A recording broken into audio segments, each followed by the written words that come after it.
Hey, welcome to Training Tuesday. For today's video, we are going through our third of 4 values for Vineyard Worship, kingdom values in worship. What are the things that we believe and what do they look like? What are the behaviors of what this would look like on the ground in our local churches? So, number 3 value today is a Vineyard Worship leader or a kingdom-minded worship leader is human. And in parentheses, this is mind and body. This is flesh and blood. What is this human part of leading worship? So our friend Casey is going to walk us through kind of his thoughts on this. A Vineyard Worship leader is human. Yes. So we talked last week about a Vineyard Worship leader is humble. And these 2 values are definitely in tension, but we're comfortable with tension in the Vineyard, at least we try to be. And maybe the quick image of the humble worship leader is invisible, and maybe getting out of the way, or maybe the most derogatory way I've ever heard is like, you lead people to the throne of God, and you get out of the way. So, well, I understand the sentiment, but I think that is, first of all, I think it's wrong in a number of ways. Saint Irenaeus says the glory of God is a human fully alive. So there is the very real sense that we're image bearers. God delights in how He made us. I think these are deeply scriptural contexts, and so our worship should be embodied. It should come from somewhere. We're not just a replaceable cog. Mike's leadership, my leadership, whoever's leadership. It comes from a story. It comes from a place. It comes from a human heart. My voice is different than Mike's voice. These sorts of things, and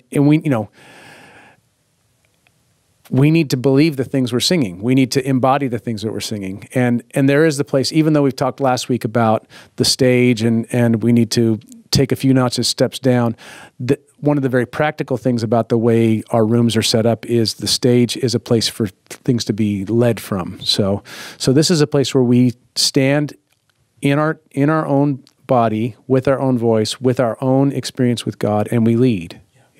Whether we write the songs or whether we sing other people's songs, our worship needs to be embodied. Yeah, we stand in a place of authority that God has given us in our giftings, but even our pastors and our elder teams, people got together at some point and said, you're the person for the job.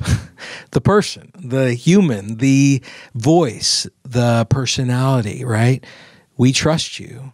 Lead us, right? So, and even the community at large is entrusting you to lead them. So there is a place to step forward in confidence and authority that this is what God has ordained, and it's balanced from the humility. So we carry with that authority this thing of humility that is right with it, and it balances it. Yeah, we're leading, but we're still leading with humility, but we are still leading. Yes.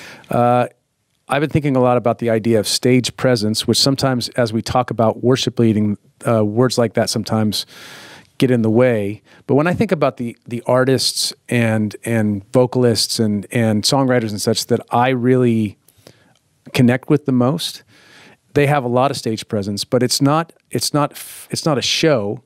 It's somebody who is fully themselves on. So it's more about being present on stage. Yeah. So stage presence being like, I'm here in the moment. And another thing I want to throw in here is we're kind of trying to destroy the idea of like band and audience. And I like to think about our worship environments a little bit more like from a jazz mindset rather than a pop mindset. We're hopefully not creating a social contract with the audience that says like, we perform and you applaud and that's your, really, and even the idea of the audience of one, I think we have this idea that now God's the audience and we're performing. My experience of worship leading is there's no audience at all. So that there's actually, you used the perikinesis, use that word for the divine dance of the Trinity. Yeah. I find many times in our worship leading experience that there's a kind of a global participatory nature between band, leader, congregation, and the Spirit of God, or the Trinity. That there's this kind of give and take. We're not just performing performing for God or saying nice things about Yeah. God. There's a very real David Roos, and I know you use the same language. David Roos used the phrase or asked the question, "Is God listening?" And the question is God listening? Yes, He is listening, and are we listening to Him? Yeah. Because He's speaking back. So is there a place to kind of like do this all together? Another thing, coming back to the idea of human, is, you know, we live in a culture where sometimes the mark of excellence, I'll use the word excellence for a second, is perfect execution of a recording. Sure. Yep. So I might rather use the word proficiency, or you know, or something like that. And to some degree, that's it's a type of excellence, I guess. But when we're talking about a kingdom worship leader being human, what we need to do is press past that technical proficiency and find our own voice. Yeah. You know, even finding our own voice in other people's songs and other people's music. What makes this song really come from our hearts? And here's a simple question I ask myself. It's like, you know, do I believe the things I'm singing? Or do other people believe me when I say X, Y, Z about the Lord? So there's a living, breathing thing that's happening on the stage. Like, and if we can lean towards one way, we would say, sure, we might play to a click or play to a track, right. But ultimately we're able to push and pull. We're ultimately able to look at the congregation or repeat a chorus or spend some time in silence, or, you know, to maybe stop the track or pause the track and be able to explore some places within a song. Most of us want to do that. We want to be entrusted to do that, but sometimes we can't do that because people have seen it modeled wrong, or excellence is defined by not screwing up. Right. And it destroys the humanity of what musicianship truly is. And the church has done a huge disservice in kind of making everything just so paint by numbers, to where the goal is, well, just to come and to play this thing that's already been pre-written for me. What does it look like to move as a community more into a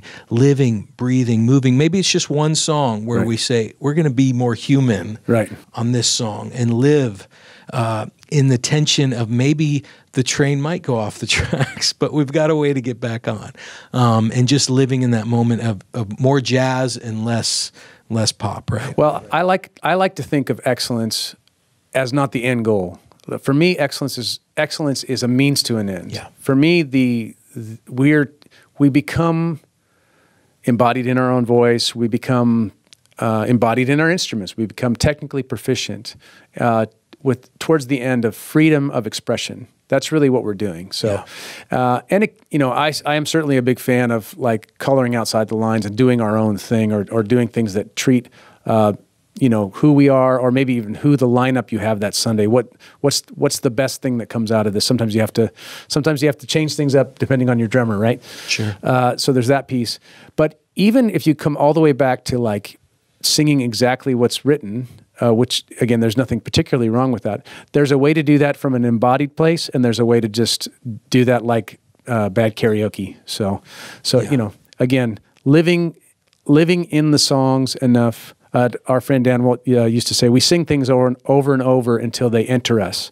So I think that's part of this too, where if we're fully human, fully alive humans, walking out this worship thing with the Spirit of God, these things are deeply resonant within us. And I think when we land in those, when we hit those kind of like resonant moments, I think that carries something powerful in the room. That's really good. So I think that in this place of being human, oftentimes the voice of shame is accompanying us right alongside. You're too flat, you're too sharp. There's somebody that could be better at this than you. You need to step back. You need to not live or walk into this. And I think for a majority of us, we struggle with that. We struggle with fully stepping up. There are some that step up too much and they're too confident, and that value of humility is not following them. but that we do need to step up, and oftentimes just receiving prayer, saying to our pastors, our elders, our friends, hey, will you pray for me? I've even had people pray for me in the location where I lead worship, just lay hands on me and kind of release me and say, we trust you. You have authority in this place, to come fully human, this incarnational part of who Christ himself, who he is. So we're not pushing, as N.T. Wright would say, we're not pushing God up into the heavens, but that he's invited himself into our world with flesh and blood, and we need to live out and lead worship in that way. Yeah. Awesome. Hope that's helpful. Thank you so much.